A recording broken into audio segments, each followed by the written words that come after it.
Nous allons maintenant rentrer dans le vif du sujet à travers, comme je vous l'annonçais tout à l'heure, la photographie de ce qui se passe dans les modèles étrangers. Donc pour cela, nous avons ici encore l'honneur d'avoir à nos côtés Monsieur Patrick Henry de Agissons.be. Il vous l'expliquera mieux que nous. Monsieur Patrick Henry est le président de cette association qui réfléchit beaucoup à l'innovation. On va y revenir tout à l'heure plus en détail, excusez-moi. Après, nous avons également à nos côtés Mrs. Karin GALLDIN, qui vient de la Canadian Bar Association, et qui, elle aussi, est en charge et pilote un projet dédié à l'innovation juridique. Du côté des États-Unis, nous avons Terri et Bob GLAVES, qui viennent tous les deux de la Chicago Bar Association. Terri, et là I will switch into English. Terri is the former president of the Chicago Bar Association, and she's also the chair of the GEP project, which is an incubator that she will explain us a lot about later. And we have Robert Glave, who is the executive director of the Chicago Bar Foundation, and who is devoted also to legal innovation. From UKs and Wales, we have Gerard McDermott. Gerard is a barrister in England, but correct me if I'm wrong, I think you're American. Okay, and you're as well, you were admitted at the Queen's Council in 1999, and you are as well a lawyer in New York.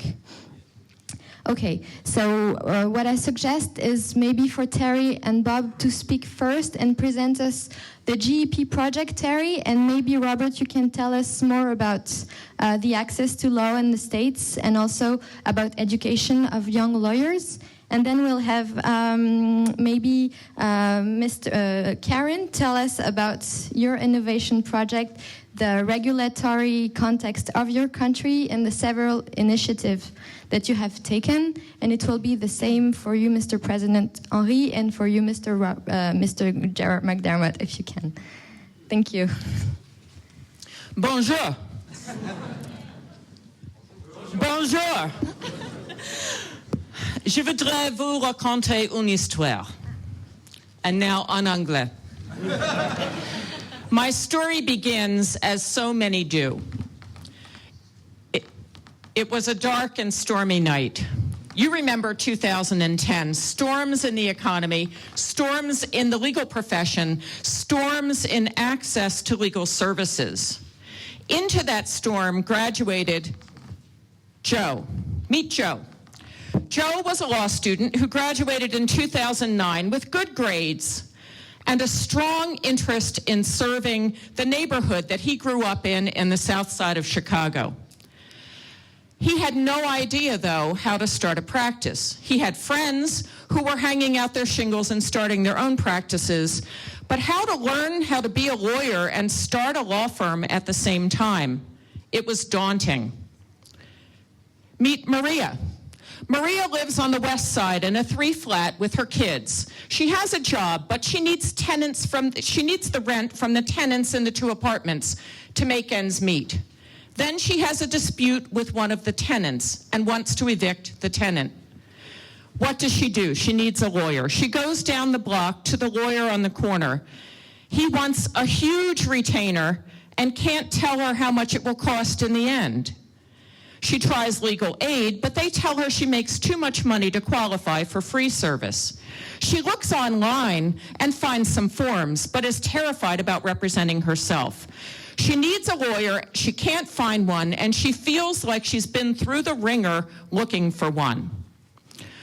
Problem: more and more students graduating from law school and having trouble finding their own way. Problem: more and more clients like Maria who need access to a lawyer but can't afford to pay a lawyer at the rates that lawyers commonly charge. At the Chicago Bar Foundation, we chose to see this problem as an opportunity. We brought together a group of folks from across the profession, law professors, practicing lawyers, people from legal aid. We made sure to include a few rabble-rousers as well to push our limits and make sure we stayed honest.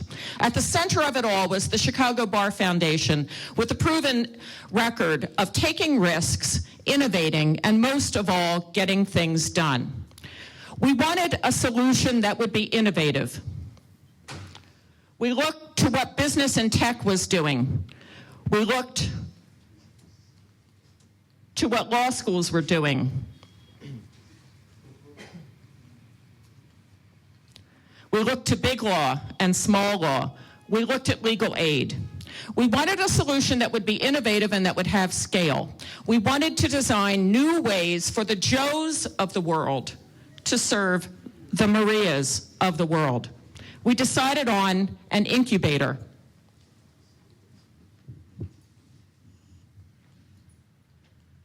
Technology is wonderful. An incubator.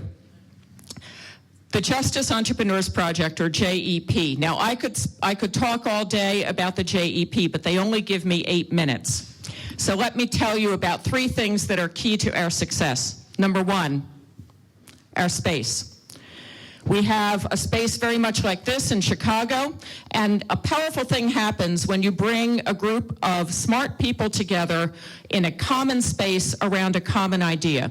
They support one another, they help each other learn, they co-counsel on cases, they learn about each other's practices, they refer clients to one another.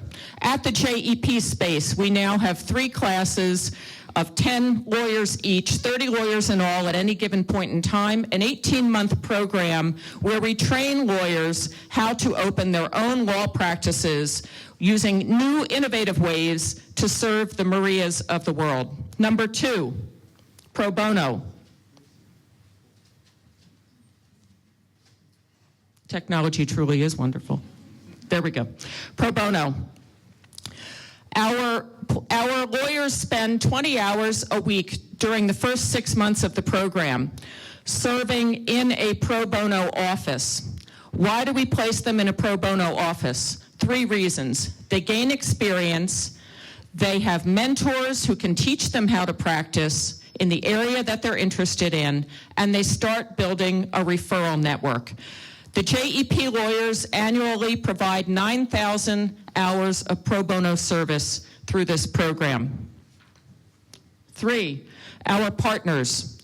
The legal community and the business community have rallied around what we are doing.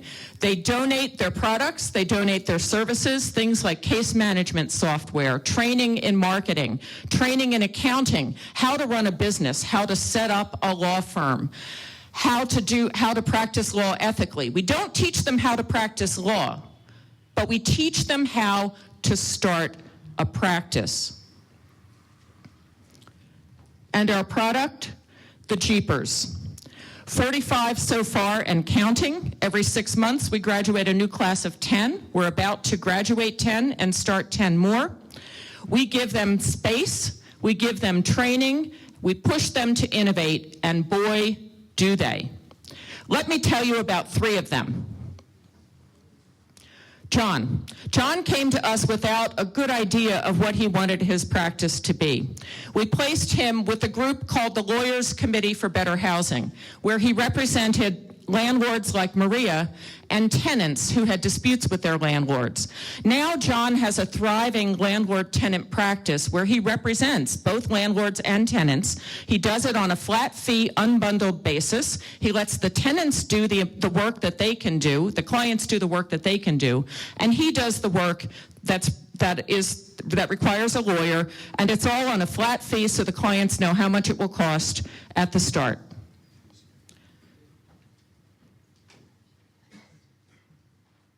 Catrice came to us from the Illinois Attorney General's office. She had a well-established job, but she wanted to serve the community where she grew up on the southwest side of Chicago. Her motto, people matter most. Now she's representing her old neighbors on the southwest side. She's doing things like wills and trusts and real estate closings and helping the community that she came from. Nora. Nora had experience working with startups before she went to law school. When she graduated law school, she wanted to start up her own practice in family law. We placed her with CVLS. CVLS taught her how to handle divorces and child custody matters. Now she rents space at CVLS's offices. They refer cases to her. She has represented already in a year over 100 clients. She focuses her family law practice on working through cooperation and mediation, and she provides service on a flat fee so the clients know exactly what it will cost. Now, how are things different for clients like Maria with the JEP? Transparency. Clients know upfront what the service will cost. Affordability. Our lawyers use technology and leverage what the client can do and what can be done online, and they do only the work that a lawyer needs to do. Unbundling. In Illinois, we have the ability to represent a client for only part of a proceeding, only the part where a lawyer's participation is critical. Now, clients like Maria can find a lawyer, they know how much it will cost, and they are able to afford the legal services. How do clients find us? We get referrals from legal aid organizations, those places where our folks work in their first 6 months of practice on a pro bono basis. We get referrals directly from the court system. Judges refer litigants who don't have lawyers to the JEP. And increasingly, we're building a brand in Chicago. Clients find us through the internet. They hear by word of mouth from their neighbors and friends who've had good success with a JEP lawyer. With the JEP in Chicago now, the future is bright. We were recently honored with a grant from the John D. and Catherine T. MacArthur Foundation of $400,000 to fund the remainder of our 3.5-year pilot program. We'll be developing toolkits so that lawyers in other parts of the country who want to start their own practices aimed at serving regular people, people in what we call the justice gap, can start their own practices too. And now in Chicago with the JEP, the future's so bright, we have to wear shades. Thank you. Thank you.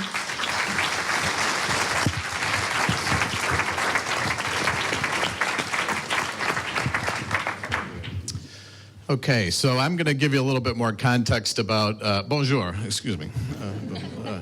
Now, definitely en anglais. So a little more context. I don't have any slides, but I want to have you try to use your imagination to see an ostrich up there. You know, ostrich that sticks their head in the sand. Because putting aside the JEP for a moment, if we were to describe the attitude of our profession about how we regulate and how we regulate, you know, what can be done for legal services, the ostrich would be the right thing to think about, because the general attitude has been, and this was a little bit what we heard at the beginning of the program today, the general attitude has been, we're the lawyers, only we can provide legal help to you. We're going to tell you what it costs, and if you can't pay it, too bad. No one else can practice law, though. If you're not a lawyer, you can't do it. So you either pay us whatever we tell you it's going to cost, and however we say we're going to do it, or you're on your own. That's our ethics rules, kind of generally speaking, okay? Now, Terri pointed out one exception that's kind of a new development that's a good one about unbundling or limited scope representation, which allows lawyers to do only part of a case, as she was mentioning. So people are more and more, particularly younger people, want to do more things on their own and think they can do some legal things on their own. And sometimes they really can when they're not really complicated. But we really haven't given them a lot of ways to do that before. This unbundled services allows the lawyer to do advice, maybe help them fill out forms, maybe do part of the case for them and let them do the rest. So that's one development that is maybe not like the ostrich, right? But we don't have a lot of those yet. So only we can provide legal services. So where's the innovation happening? Well, it's happening around us. And you're going to hear on your next panel, I think, about a lot of these alternate providers. And we have a lot of this happening in the U.S.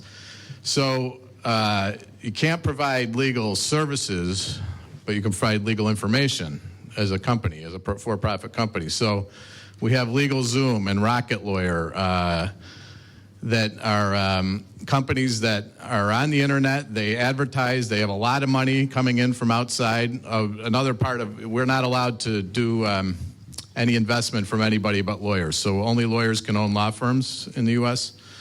So we're very limited in how much capital we can raise to do new things. Well, these companies are not. They go out and they raise money the way any other company in the world does. And they've raised a lot of money, and they do a lot of advertising, and they've built a brand nationally. And a lot of what they're doing is they're saying, look, instead of going to those lawyers over there who are charging you who knows what, and maybe you can't afford it, we'll give you a flat rate to buy forms, to get information, and now they're even doing it where they can connect you to lawyers to give you some advice. They're doing that on a for-profit basis, getting outside investment, and they're doing really well. From every indication, they're getting a lot more people coming to them all the time. So that's one thing, that's a big one. So while there's these companies doing that, the courts and the profession more and more are doing that for free. So we're putting out forms and information for free online on the courts' websites and in legal aid sites. So instead of trying to compete with them by saying you can't do that, we're trying to say, look, we'll give you the information to make sure we're giving you good information online for free. But, you know, so there's much more of that going on, though. So I think you heard the statistics early on. More people, we don't have legal aid like you have here, or hopefully you're going to still have here soon, but you have here right now. That's why what Terri was talking about, most regular people can't afford us as lawyers right now. So most people who have a problem in court are going by themselves now. They don't have a lawyer. And we haven't given them a lot of choices, okay? So that's why they're going to LegalZoom or they're going to these other services, because they can't afford us or they don't know how to find us. And here they know who these people are, and they can get some forms or they can get some advice, and they can pay a fixed price and be on their way. So there's a lot of innovation happening there. They're using really good technology, as was pointed out in the introduction. They have really cool websites, way better than any law firm that I know of. That are attractive to people. They're easy to use. So that's one big example. The other one I want to mention right now is online dispute resolution.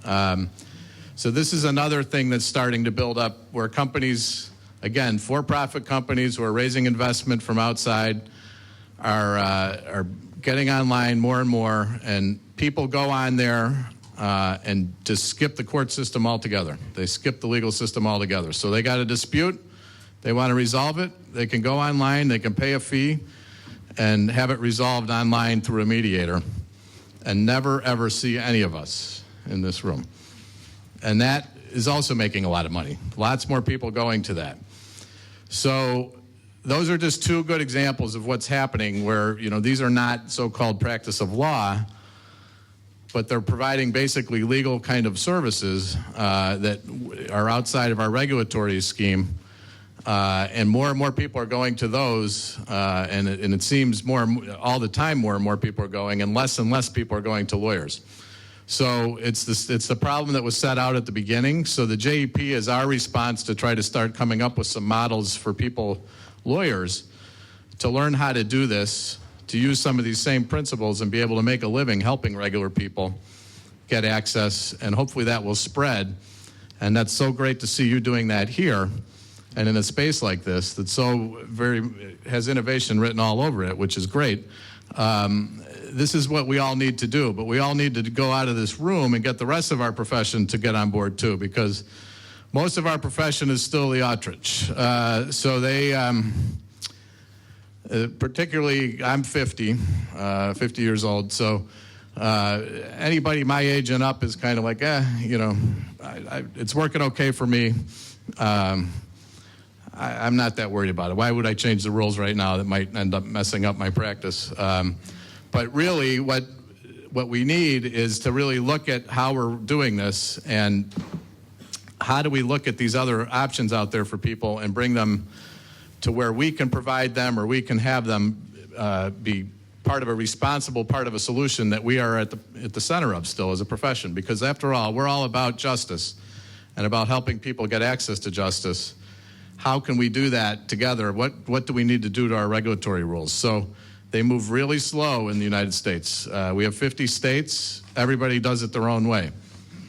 There are model rules that the American Bar Association puts out, but the states do not have to follow them. So this limited scope unbundling, we're one of only 20 states that have that. So in most of the states, you still can't do that. What constitutes the unauthorized practice of law is not the same in every state. So you can't, you're not even sure going across the board. And if we get to alternative business structures, unless all 50 states do it, which would take a long time, we're not going to be able to do what LegalZoom does or Rocket Lawyer, because they're going to be, you could do it, you can't go to all the states. You'll get in trouble in the state next door if you do it. You can only stay in your own state doing it. So we need to really look at our rules and change them to contemplate all this. It's going to be a slow process, but the American Bar Association has a futures initiative. It's not as good as the Canadian futures initiative that you're going to hear about, but it's a pretty good start, and they are actually looking now at the rules to see how can we look at our rules about how we are as lawyers and interact with these other providers that are over here and bring it all under one umbrella where we can be sure we're bringing responsible legal help to the people who need it. So that's where we're trying to go. I will stop there, and if there's questions, we can jump in there. So thank you very much. Ça fonctionne? Karin, now you will tell us more multi-phase project that has been created by the Canadian Bar Association, which is named Legal Future Initiatives, and it's about a study on how and why the Canadian legal marketplace is changing and what the Canadian legal profession can do successfully and how it can adapt all those changes. So thank you, Karin. Bon après-midi. Merci à Stéphanie, à Adrienne et à l'incubateur pour l'invitation de vous joindre aujourd'hui. Même si je suis canadienne, je vous adresse en anglais pour que je puisse exprimer nos idées avec intégrité. Alors, commençons. It's wonderful to be here today to talk about innovation, because innovation is fun, it's visionary, it's ambitious, and it's inspiring. No, ça va, c'est just that one. Yep. But as we've also acknowledged today, legal innovation is inescapable. I'm here on behalf of the Canadian Bar Association with a project called the Legal Futures Initiative that has been ongoing for a number of years, that is based on a number of the same premises that have already been discussed today. That globalization is creating new services and new business structures that are notionally outside of our borders, but on the inside and on their way inside. That technology is changing the way that we work, also changing the way that we are educated, and changing the challenges faced by our regulators in terms of governing the profession. And similarly, that clients are asking for different things from their lawyers, and perhaps we are not doing as good a job as we can at understanding what clients need and what they perceive as value from our services. And finally, innovation is imperative. In Canada, a growing number of lower and middle income Canadians no longer can afford to use a lawyer with their legal needs. And for my project, if the justice system is to remain truly a public rights-granting institution, it's imperative for the profession to be able to usher people through that system. So a few comments then about the Canadian legal system before I talk about my project. So in Canada, we have 110,000 lawyers spread across 13 provinces and territories. To become a lawyer in Canada, you have to do your baccalaureate first, you have to do an undergraduate degree, and then you go to law school. So of course, one of the immediate things that then represents is an increased cost in becoming a lawyer. Once you have graduated law school, you do an apprentissage, you do a year of licensing at a law firm or a legal workplace, and you pass your bar exams, and then you become a lawyer. And unlike here in France, we have a separation between the bar and the law society. So every province and territory has a law society that governs the profession and creates the rules of professional conduct.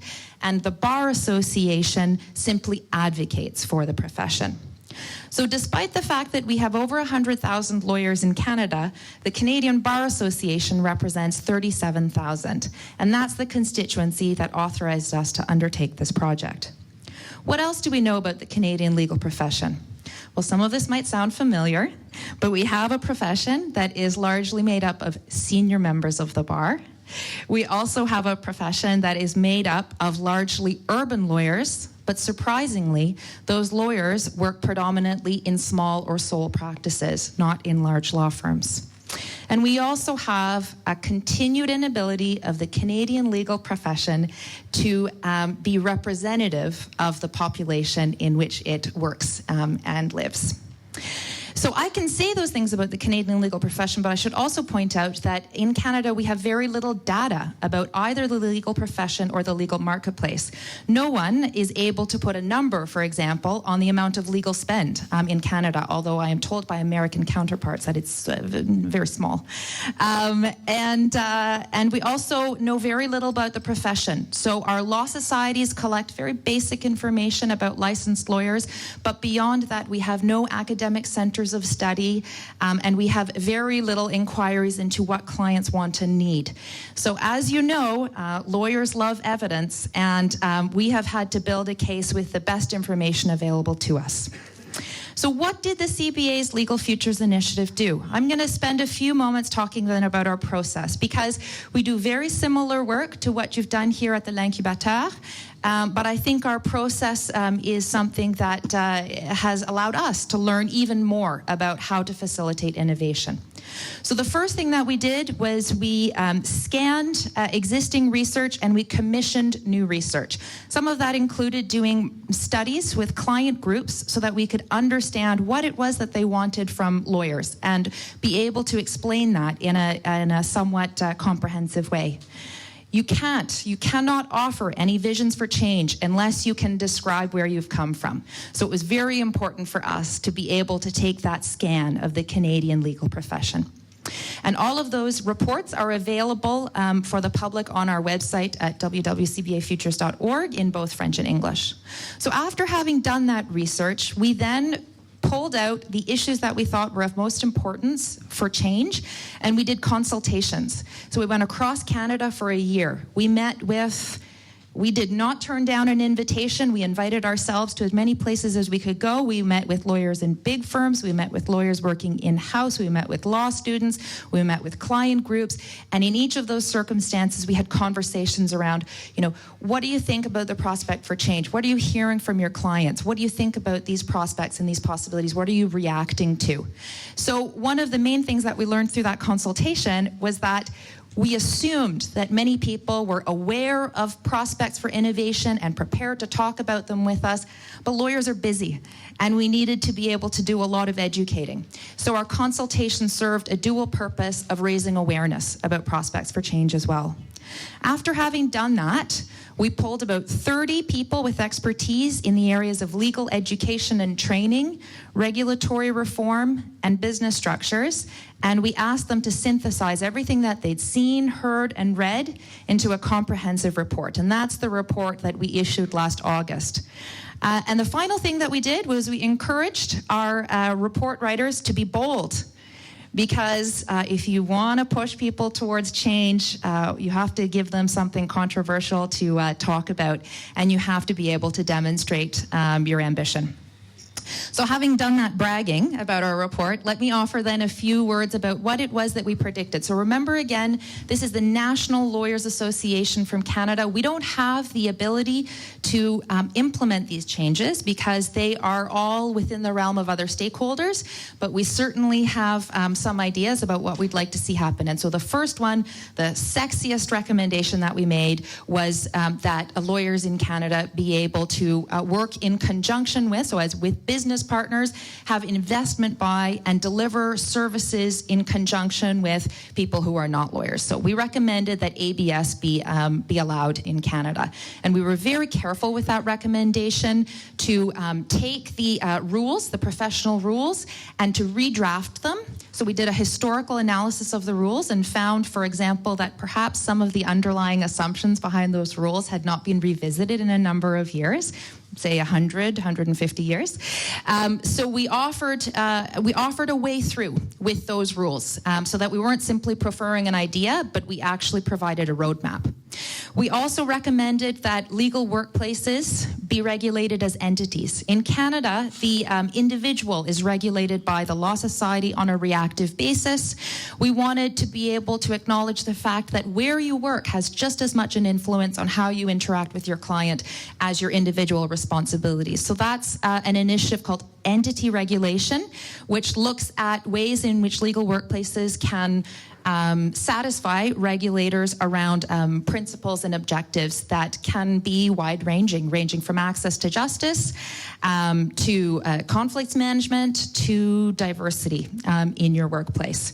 So that's another key point of our project as well. We recommended that the profession take concrete steps to become more representative of the population. And the reason why we've been so emphatic about that is, of course, because difference drives innovation. We're not going to get very far thinking about change if we're in a room full of people with like-minded views and similar life experiences. So we have made a call for diversity principles to be explicitly included in entity regulation, and similarly for our governing law societies to have seats expressly set aside for underrepresented groups. We also made recommendations that both law societies and law schools start collecting data about who comes into law school, who leaves law school, and who joins the profession. We know that information is in their hands, and we think it's in our interest to be able to see it and talk about it transparently. You can't talk about innovation in the way that we work unless you talk about innovation in the way that we're trained and educated. So the bulk of our report, actually, the majority of our recommendations addressed possibilities for change in the education and training of lawyers. Our predominant view, of course, is that there should be more flexibility and choice in the way that lawyers are educated. But one of the things that we recommended that we would very much like to see are parallel legal programs being offered in law schools. So in the same way that the medical and nursing world have created roles, supplementary roles for people to participate that aren't trained as doctors or nurses, we would like to be able to see the same happen for lawyers. And we've again addressed throughout our work the fact that, we've been talking about lawyers working more collaboratively, working with, people in multidisciplinary environments. That again requires teaching law students how to work collaboratively and how to work in teams. And that's a big part of our work right now as well. So then, having published that report, what did we achieve in terms of results? Well, I will speak a little bit later today about ABS in Canada. I will say that having issued the recommendation about ABS has been a wonderful impetus for dialogue in Canada. It has also eclipsed many of our other recommendations. So we have learned that we would like to give more space to the other areas that we'd like to see the legal profession to innovate, not simply ABS, because that conversation is a very contentious one. We learned that it's really important to have space for dialogue, which is why it's so important that you're here today and that the Incubateur does this work. There is not a lot of space where these kinds of conversations are happening. So to the extent that bar associations can make that space for their members, it's crucial to do so, especially for younger lawyers who are acutely aware of this changing world we live in, but who perhaps have less agency in their workplaces to implement change and or less time when they are focused on moving their careers forward. And finally, we have also, in the year since we published our report, worked very hard on creating tools and resources for our members. We want people to be able to connect with this idea of change wherever they're located. We're really looking at the end of the day at creating cultural shifts amongst a historically very entrenched profession. And it's a real challenge to be able to have conversations with people when you have slim amounts of data and you have a very strong emotional response to some of the recommendations that we've made. In our ideal world, we would be able to have this conversation much more freely with the public, with people who work in the legal realm who aren't lawyers. And the challenge with our Bar Association is doing this work largely with lawyers.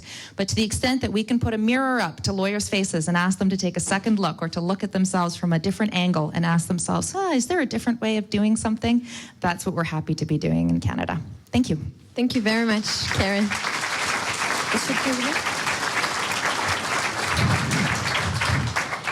Nous allons maintenant entendre Monsieur le Président Patrick Henry qui va nous parler du contexte réglementaire en Belgique cette fois-ci et d'un projet, le projet Horizon 2025, si vous voulez bien, Monsieur le Président, qui est un rapport qui a été remis au mois de mai 2015 et qui porte sur divers chantiers relatifs à notre profession d'avocat et une vision prospective de celle-ci en 2025. Donc les thématiques qui ont été abordées dans le cadre de ce groupe de travail portaient notamment sur la révision du périmètre de notre profession, l'accès à la justice, les modalités d'exercice de la profession et comment l'innovation pouvait s'insérer dans précisément ces modalités d'exercice. Un pendant de ce rapport porte aussi sur la formation et on le voit, la formation est quelque chose d'essentiel et on laissera tout à l'heure du temps aux questions, mais j'espère et j'imagine que certaines questions se poseront sur la formation et la question de la gouvernance de la profession est également abordée dans ce rapport. Je vous laisse la parole, Monsieur le Président. Merci, bonjour à tous. Je m'appelle donc Patrick Henry, comme je le disais l'année dernière à Robert Badinter, c'est une homonymie et non un reclassement.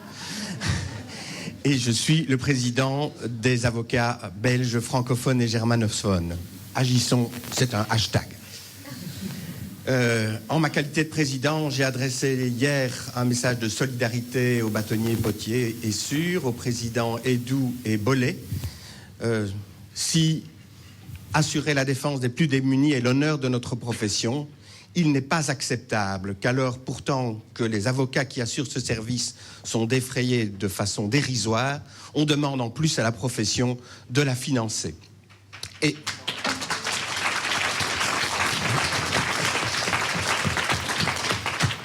il est encore moins acceptable que quand elle manifeste pour le proclamer, on la moleste. L'accès à la justice pour tous est un droit consacré par l'article 6 de la Convention des droits de l'homme et l'article 47 de la Charte des droits fondamentaux de l'Union européenne. C'est à l'État de l'assumer, pas au barreau. Votre combat est donc un combat juste. Il est aussi en rapport direct avec notre sujet. Dans l'Europe entière, et c'est vrai aussi au-delà, nous voyons les prémices de ce qui pourrait être une crise de la justice. Il n'y a plus de budget pour l'aide juridique, il n'y a plus de budget pour la justice, ni à l'État, ni chez nos clients, en tout cas pour 50% d'entre eux, le ventre mou entre l'aide juridictionnelle et les moins démunis. Les gouvernements n'ont plus qu'un mot à la bouche, économie. C'est la concentration des juridictions, la restriction des moyens, la limitation des missions de l'ordre judiciaire. Pourquoi en sommes-nous là ? Peut-être parce qu'il y a plus de droits qu'il n'y en eut jamais. Nous vivons dans une société hyper juridicisée. Il y a plus de normes qui viennent de partout, en ce compris la soft law, et j'utilise un mot anglais parce que c'est bien de là qu'elle vient. Il y a plus d'avocats que jamais, leur chiffre d'affaires est plus important que jamais, la qualité de leurs travaux est meilleure que jamais. Mais ce modèle devient tout simplement impayable. Il est trop bon, trop complexe, trop lent, trop cher. Alors nous devons faire attention. Le marché de la résolution des conflits ne nous appartient pas à jamais. D'autres lorgnent sur ce marché, le monde du chiffre, le monde des psys, le monde des communicants, des thérapeutes, des religieux, des justiciers. Ils sont là, ils avancent. Et il y a d'autres modes que le droit pour résoudre les conflits. Il y a le mode de l'économie, le mode de la communication, celui de la surveillance, celui de la religion. Ces modes sont là, ils avancent. Nous devons donc agir. Pour nous, bien sûr, parce qu'ils nous menacent et ils veulent prendre notre place, mais aussi pour les justiciables, pour la société. Parce que l'économie, la communication et la surveillance ne sont pas moraux. Seule la justice l'est. L'état de droit, c'est le socle de notre civilisation. Alors nous avons décliné cela autour de 2 colloques. Tomorrow's Lawyer en mars 2014 à Liège, #Agissons le 29 mai 2015 à Louvain et un rapport Horizon 2025. Je vous en dis quelques mots. 12 propositions concrètes se sont dégagées de ces travaux. 4 concernent la gouvernance de la profession, la formation initiale, le statut du collaborateur et l'avocat détaché en entreprise. Nous ne connaissons pas d'avocat en entreprise en Belgique. Je ne vous en parle pas parce que ça m'emmènerait trop loin. Le contexte belge est trop différent du contexte français par rapport à ces 4 sujets. Il m'en reste 8. L'avocat augmenté. C'est la problématique des intelligences artificielles. Watson est plus performant aujourd'hui que tout cerveau humain. Il a pris pied dans le droit, il peut ingurgiter toute la jurisprudence, tout modèle d'acte et les appliquer à toute situation concrète. Les statistiques de Watson sont meilleures que les nôtres. Mais il a 2 désavantages pour le moment. Le premier, c'est qu'il est plus cher que nous, pour l'instant en tout cas.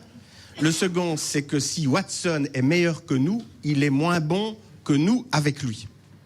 Si nous parvenons à intégrer les intelligences artificielles, nous serons alors capables de rendre un service bien meilleur qu'avant et bien meilleur que les intelligences artificielles. Alors pourquoi pas les mutualiser? C'est le premier projet qui ressort de ces congrès.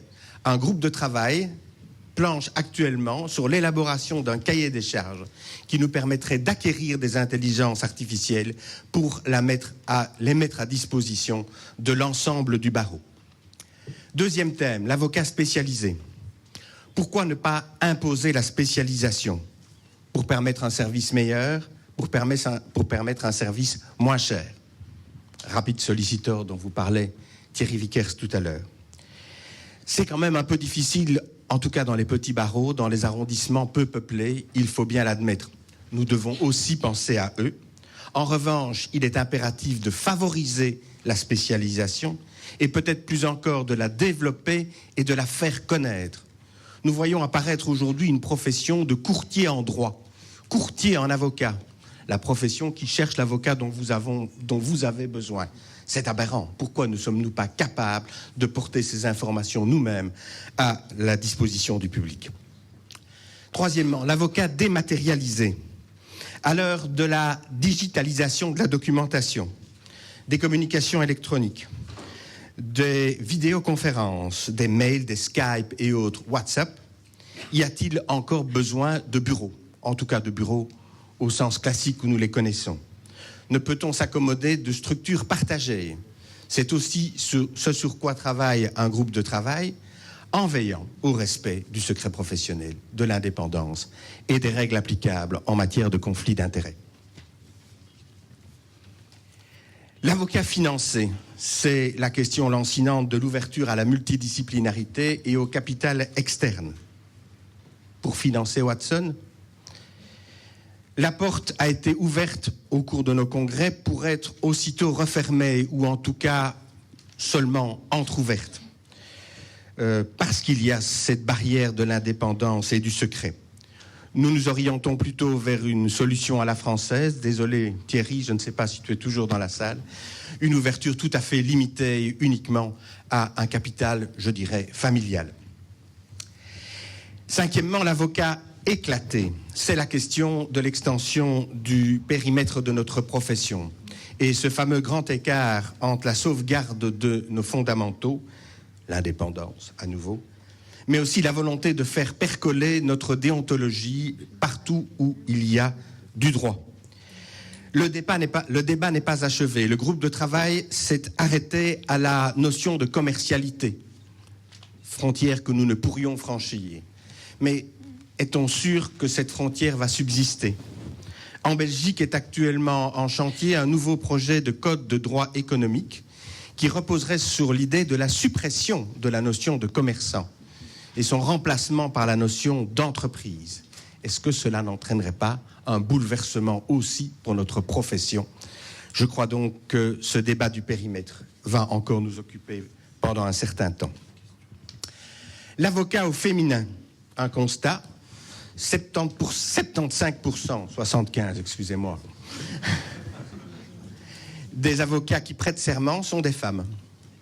50% des avocats sont des femmes, 10% des associés dans les grands cabinets sont des femmes. Si les femmes sont nombreuses à prêter serment, elles sont aussi plus volatiles. Sans eux, et je n'ai pas dit volage. Comment conserver au sein de notre barreau cette force vive ? Nous perdons ainsi une partie incroyable de la compétence de nos jeunes. Je rencontre demain 2 avocates issues du groupe de travail qui avait planché sur ces termes. La maternité est évidemment au centre des difficultés. Ces difficultés ne peuvent-elles pas être maîtrisées par l'assurance et par l'assistance, le coaching, les groupes d'expérience. J'arrive enfin, ou presque enfin, à l'assurance, à la protection juridique. Nous devons, j'en suis persuadé, réinventer nos rapports avec les assureurs protection juridique. Cesser le combat et entrer dans la voie de la collaboration. Notre politique d'honoraires fondée sur le timesheet est inacceptable pour eux. Nous devons revoir cela, envisager la possibilité de forfait. Pourquoi la profession d'avocat serait-elle la seule qui n'est pas capable de forfaitiser, au moins de relativement forfaitiser ces prestations? C'est ce qu'attendent les assureurs protection juridique. Nous devons parvenir à trouver un équilibre avec eux sur ce point. Je reviens à l'aide juridique, et ce sera ma dernière proposition.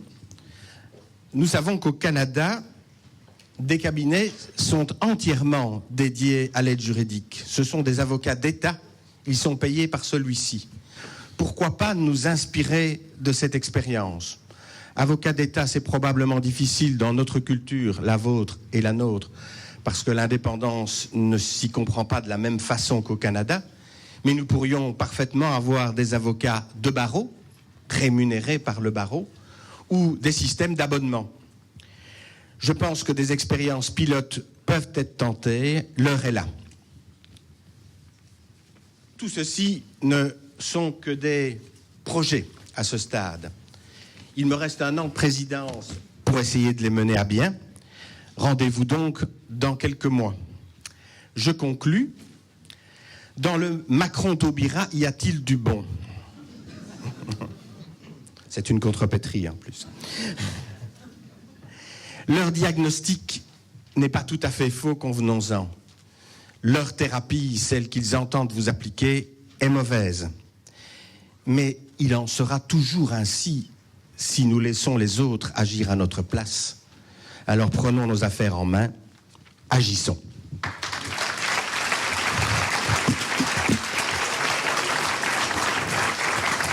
Merci beaucoup, Monsieur le Président. On espère pouvoir faire le bilan avec vous dans 1 an pour notre prochaine conférence annuelle de l'incubateur.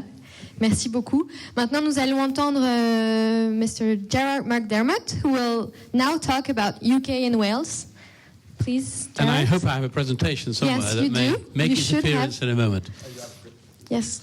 While we're waiting for that, let me just tell you a little bit about me. I've been involved in maintaining relations between the Bar of England and Wales and foreign bars, both in Europe and particularly America and further afield, for 30 years. And I came here first to Paris as the chairman of the Young Barristers Committee of England and Wales. And because of that, I suppose I've known for 30 years that the problems we all face are very often common problems. And our responses to them ought to have more commonality. I suppose I've known for 25 years that the legal world was becoming global, and here we find ourselves addressing very similar problems, and even to the extent of barristers and avocats having to go on strike because the government simply don't recognise the importance of access to justice and a properly funded legal system. So I was delighted to take part in this. I'd seen the Chicago project and came to know Bob and Terri and was delighted to see what they were doing. And Bob said that I suppose at our stage, and I'm actually a little older than he is, we could say, well, it'll see me out. I don't need to do anything. But I suppose I'm fortunate, and many of us are fortunate, that the profession is treated as well. And I think that brings an obligation to put stuff back into the profession, both for the young lawyers who want to join it, but actually more importantly to make sure there is better access to justice. And I cannot think of a time when it was more vital to grasp the new technology and the new opportunities and change our ways. As lawyers, we are very often disinclined to do it. I'm a barrister, I'm a member of an Inn of Court with beautiful historic surroundings, but it's really important that the public think that they're accessible. And more important, it is as well, because it goes hand in hand, that young aspiring lawyers know that it's accessible. I have a flat in the Temple in London, a beautiful flat, and I walk in, and not every night, but when I walk in, I think, wow, how lucky have I been? And from the east side of Manchester, I would find it very much more difficult to become a barrister now than I did 30 years ago. So that's really what drives me a little. And I want to talk about some of the problems that we perceive in England and Wales. Very quickly, I just want to tell you how you become a barrister. There are, of course, barristers and solicitors. This is largely a barrister perspective. You do a law degree, or you do a non-law degree and a graduate diploma in law. Then you do the bar professional training course, which is vocational. It runs for 1 academic year. In practice, if you're going to become a barrister, you need either a first-class degree or a 2-1, the upper division of the second class. That's how we grade them. If you have a 2-2 or a third, you're going to find it immeasurably more difficult. The Inns of Court. We have 4 Inns of Court. We have 4 Inns of Court historically because that's how it was. I confess that the expense of running 4 Inns of Court is actually indefensible. We have 4 colleges next to each other in London, and they all are separately administered. They all have beautiful halls and beautiful traditions, but as a profession, and these are personal reflections, we can't afford to have 4 people, 4 units competing in that way, and we've got to do more as one college. But they're important because they call barristers, and they are the college to which you will have an allegiance throughout your professional life, for better or worse. And what's pupillage? Because pupillage is the real problem in England at the moment. You can do a law degree, you can do your bar professional training course, you can run up debts of 60,000 or 70,000 euro, and you then try and finish the training course by getting a training position with a barrister. And here's the problem. We've got all these people that are very well qualified. We are training 1,600 a year. Of those, 800 or so may be overseas students, and of that, some probably aren't suited for it. But we have 800 very well qualified people, and we are only offering 400 pupillage. It's a terrible restrictive practice, actually. Pupillage is invaluable in finishing people off ready to be advocates. But actually, for those who don't make it through, and there are a lot, it is nothing short of a tragedy. And at the same time, we have people in all the fields of law who should be our clients, and as in Chicago and as in large areas of Europe, they can't afford to come to a lawyer. And that's one thing that I, in an individual way, am trying to do. I'm massively enthused by the judicial project because I think that and the incubator that you have going may provide a new model for the English bar to adopt. And it's something I'm really working hard on. The pupillage is a final stage, it's a practical stage. How do you apply? Well, they all have to be advertised on a gateway or a portal run by the Bar Council, which is our professional body. And we have a clearing system, effectively. You can apply to 12 chambers through a central system, although some chambers operate outside it. Now, one of the other problems for this is that it's developing into something of an elitist profession. I suppose it always has been in many respects. But the chances of getting pupillage, if you haven't been to one of the what we call red brick universities or Oxford and Cambridge, are much diminished. Why? Well, probably because barristers tend to select people who fit their own mould and their own image. And again, that's probably something we need to alter. I won't bother with that because I've got quite a short programme.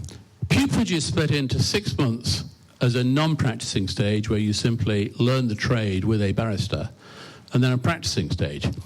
But one of the problems in terms of financing pupillages for sets of chambers, because we're all self-employed but we group together an office share, is we don't take fees for anything that our pupils do, which is wonderful, but actually it's not economic and it limits the number of training spaces we can offer. And actually, they then finish pupillage and have to get a tenancy, and that's not straightforward either. There are a number of instances, though thankfully not too many, where people are simply given pupillage because they are quite cheap labour.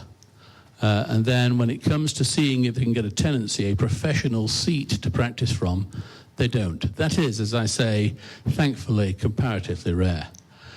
But what happens if you don't get pupillage? Well, here's the real problem. There's almost a secondary market in barristers developing. Many of them will go and take legal assistant jobs or paralegal jobs with barristers. And in Manchester, although I'm qualified in New York and I do quite a lot of cross-border work, really I focus on Manchester and London. Solicitors' firms, typically, some of them less reputable than others, will employ young barristers at £15,000 a year, or at about 19,000 euros thereabouts, whereas their contemporaries can go into practice in pupillage earn double that, and then in tenancy earn a lot more than that. And they have become, unfortunately, something of a source of cheap legal labour in commoditised systems. Some go into firms that will offer them advancement, many don't. But there's also what one calls agency work. There is a lot of small work in the courts. Once a settlement's being improved, been reached for a minor or an infant in a personal injury case, you have to get the court to approve it. And it is a formal procedure, but actually one of the agents who hasn't done pupillage can do it much more cheaply than a junior barrister in this competition. And again, unfortunately, I've seen that when junior barristers get pupillage, their friends who did the bar training course with them and didn't get pupillage, perhaps as a matter of luck, often just as a matter of luck, they draw the drawbridge up and want to leave their friends outside because it protects their fees. And it's something the bar really has to grasp. Alternative business structures. Well, we are changing. And in my own small way, I want to be one of the innovators. I wanted the bar to change for 25 years. I've wanted it to allow partnerships. I'm a little hesitant about allowing outside investment, but the bar, which was always self-employed, can now form companies. And I have one of the first. And I do employ legal assistants, and I pay them a little more, rather more, than the minimum they would get with a solicitor's firm. And I mentor them. And all of them so far have gone on to pupillage. But I see a model that's different. I see a model where I can sell the services of advocacy, not just to solicitors, but also to the high street, the main street public. Very unusually, as well as my offices in the Temple, I have a main street setting. And I think that I can make that pay. You know, paralegals are charged out in England at about £140 an hour. I know that it costs £25 an hour to employ them. I therefore know that I can offer their services at £50 an hour, do them a favour, enable me to build investment for the future, and provide services. Now, that's my own simple way. What I persuaded Terri to do tomorrow is to come to London, and I want to start working with the Inns of Court, who've always historically been there to serve the students, and that's what they aim to do. Although I'm critical of them, they are great institutions, and I want to see if we can develop our own incubator. I think alternative investment, alternative business structures may be important in that. I ought to just mention that one law school has become a teaching law firm and has an alternative business structure license. I'm not sure yet how they intend to use it, but a lot of law firms, a lot of law colleges, both here and in the States as well, I imagine, offer pro bono services. And this is a step further, and I think it's a positive step. It's one that many in the profession will criticise. I think it's one the profession need to embrace. I could talk a lot more about that, but I hope that's some hint of what's going on in England and Wales at the moment. And thank you for inviting me to speak. Thank you very much, Gerard.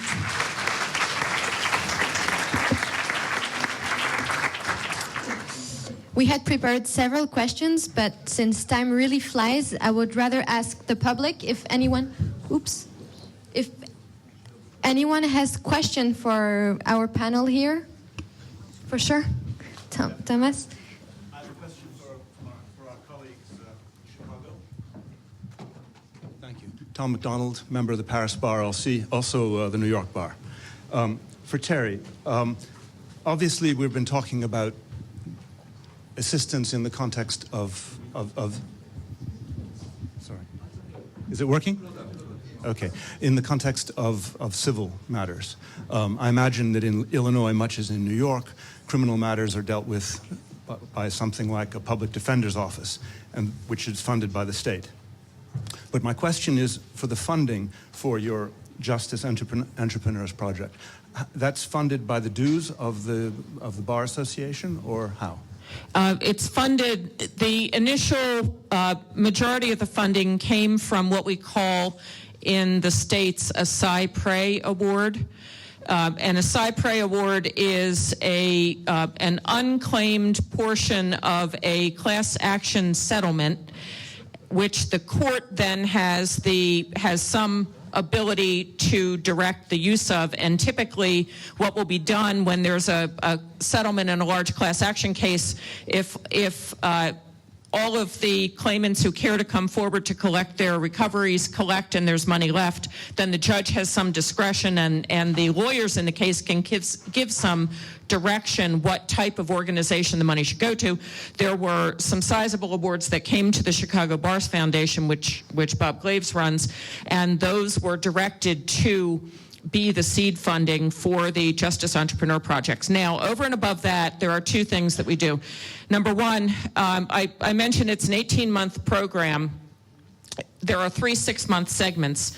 During the second and third segments, our participants pay a modest rent for the space to help cover the overhead. It's not enough to pay all of our costs, but it helps defray the cost and, more importantly, builds discipline among our participants so that they start to learn how to budget for costs of an office when they have to start their own office. And as I mentioned, we now have a grant from the MacArthur Foundation to take over from where the Cypre grants left off. Going forward into the future, we're looking at some things. We're looking at potentially some venture capital funding, potentially some private foundations that are run by private equity individuals and those sorts of things who we think might be interested in being able to make a tax-free, charitable contribution to an organization that is an incubator that's doing things that are aligned with the kinds of innovation that they're trying to do in the business world. I just had one additional question for Bob. You mentioned about the concern about foreign capital or non-lawyer capital in law firms. I know there's been a decision recently in the Second Circuit in New York which effectively rejected a challenge on constitutional grounds, in fact upholding the rule saying that lawyers cannot, that law firms cannot have external capital. Is there much pressure, in your opinion, for changing that rule in the various states? I don't think there's a lot of pressure yet, and I think the pressure is going to have to come from our profession to really be looking more openly at it, because as we more and more are going to be competing with these other kind of companies in this space who are getting other kinds of funding, it's very restrictive. So even on our JEP program, the scale of that is never going to be a lot bigger than what you see right now, which is already pretty big for an incubator. But the business incubators in our town have all this outside funding. They're getting bigger all the time, bringing in more businesses and, you know, getting bigger everywhere. And so I think the pressure is not going to come from the public because they're going to other solutions. It's going to, you know, it's going to have to come from the courts and from our own profession to do that. I don't think it's big pressure yet. I think what is already happening in the UK, and Canada's initiative is starting to raise the conversation a little bit more. But again, with 50 states that we have to make these changes in, we got to get one to do it first, and then that might really get it going. But I think it's going to take a while, just to be honest about it. Mathieu Boissavy, a member of the Paris Bar and the New York Bar also. I would like to know how the bar authorities deal with the legal startups in the United States. Do you sue them or do you want to work with them? Because we understand that the big issue is they provide legal services with a flat fee or a minimum fee, minimum price, and they make a lot of advertising for that. But here we see that arriving in France. How the lawyers in America or in England deal with that? Thank you. Well, I'll start and then I'll pass it over to tell you about England. We have not sued them. We're not going to in Chicago. Some of our other state counterparts have tried to sue them and say they're doing the unauthorized practice of law by doing that. None of those have succeeded. Everybody who's tried those suits has failed. Sometimes there's been settlements of some sort, but no one has actually won one of those challenges. Our view, I think we haven't made a formal position statement on it, but I think our view generally is until we're offering them a reasonable alternative, we have no business saying you can't do that. And our profession is not offering that alternative in the same way, so we'd be much better working with them right now than trying to sue them or say no and trying to change it. So, one thing that the ABA, the American Bar now, is partnering with Rocket Lawyer in a way. Rocket Lawyer, one of the big forms things, in a way that's relatively controversial, but not because they're partnering with them, but because of the way they're partnering with them. So it's for small businesses, but small businesses they define as 499 employees or less, which isn't that small in our world, but anyway, small businesses can ask questions online for $4.95. So, probably about £4, I guess. I mean, €4, excuse me, that would translate to. They can ask 2 questions online, I think, and then they can hire the lawyer to do more if they want to. So the reason it's been controversial is that all you have to do to be on the panel of lawyers that can get these referrals is be a lawyer that say you specialize in that area. It doesn't say anything about your quality or your experience in it. You just have to be a member of the American Bar and say you specialize in business to get onto that network. So that has a lot of people concerned about the way we do lawyer referral services in the States is you have to prove you're qualified before you can get on the panel, and right now they don't really have that built into this right now. But they're at least trying to experiment with it, which is probably a step forward. But even that's generating some controversy about how to even figure out how to do that.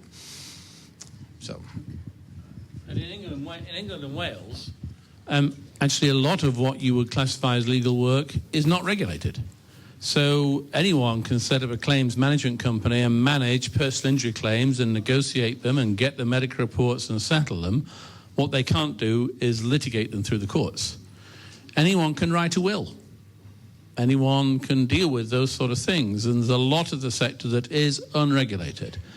The professions wouldn't be the ones that would regulate that. It would have matter of a government action. It's a criminal offence to impersonate a barrister or a solicitor and things like that.